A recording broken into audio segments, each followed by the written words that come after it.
Holiness of Life by Saint Bonaventure, the Seraphic Doctor, translated by Lawrence Costello, Order Franciscans Minor.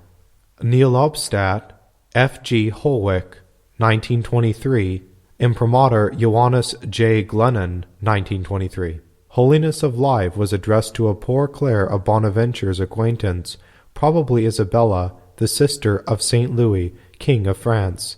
Following the advice and rules of life and conduct given to her in these pages, Isabella advanced in virtue and persevered. She has been raised to the altar, and under the title of Blessed, her memory is venerated and her feast is kept on February 26th.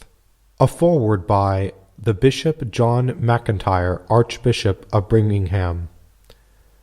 Although written primarily for women living in religion, St. Bonaventure's treatise on Holiness of Life will strongly appeal to every Catholic heart. Its value as a manual of spiritual reading, at once elevating, inspiriting, and practical, can hardly be overestimated. It opens an easy way to a sound and profitable self-knowledge. It wins the soul to Christian humility, and to an unworldliness which is the secret of a contented and joyful heart. It teaches a method of contemplation on the Passion of our Lord, full of devout attractiveness. It reveals the secret of fruitful and heartfelt prayer.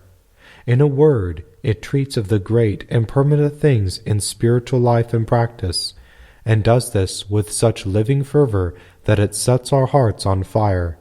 There are no gloomy spaces darkened by the shadow of that Calvinism that was to come, no hard lines of rigor to remind us of Jansenism.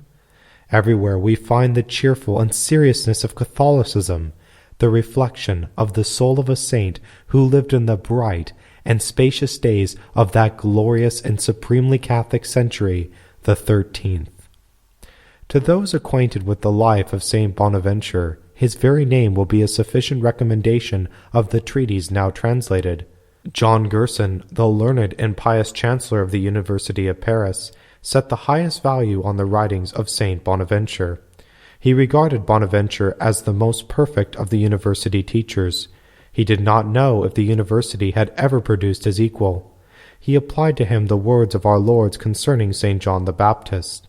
He was a burning and shining light.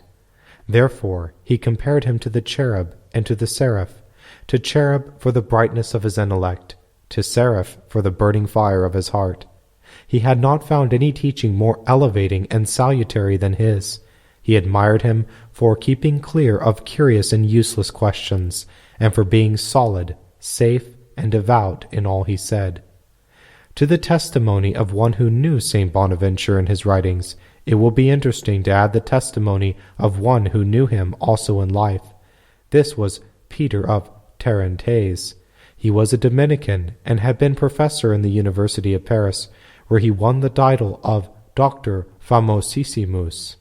He became successfully Archbishop of Lyons, Cardinal Bishop of Ostia, and Supreme Pontiff.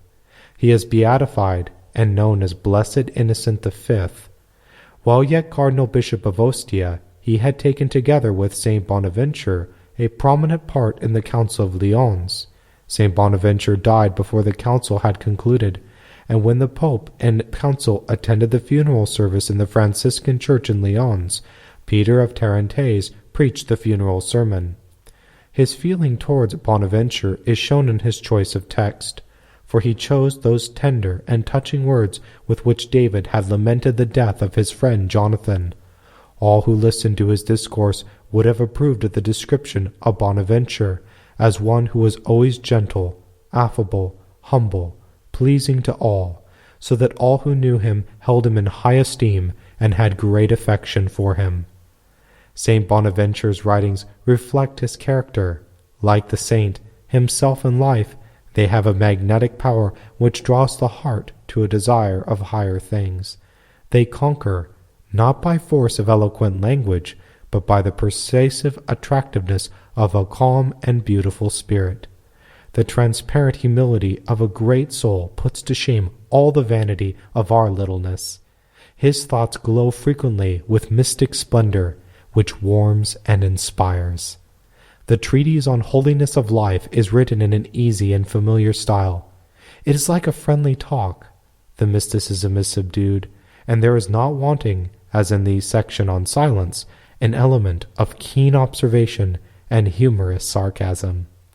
As we read the wise, friendly, and fervent words, we rejoice in an experience like that of the two disciples. Was not our heart burning within us while he spoke in the way and opened to us the Scriptures? We owe the translator and the editor a great debt for giving us in English this beautiful treatise. We wish it a wide circulation. No one will regret having been in the company of a saint who, in life, was gentle, affable, and pleasing to all.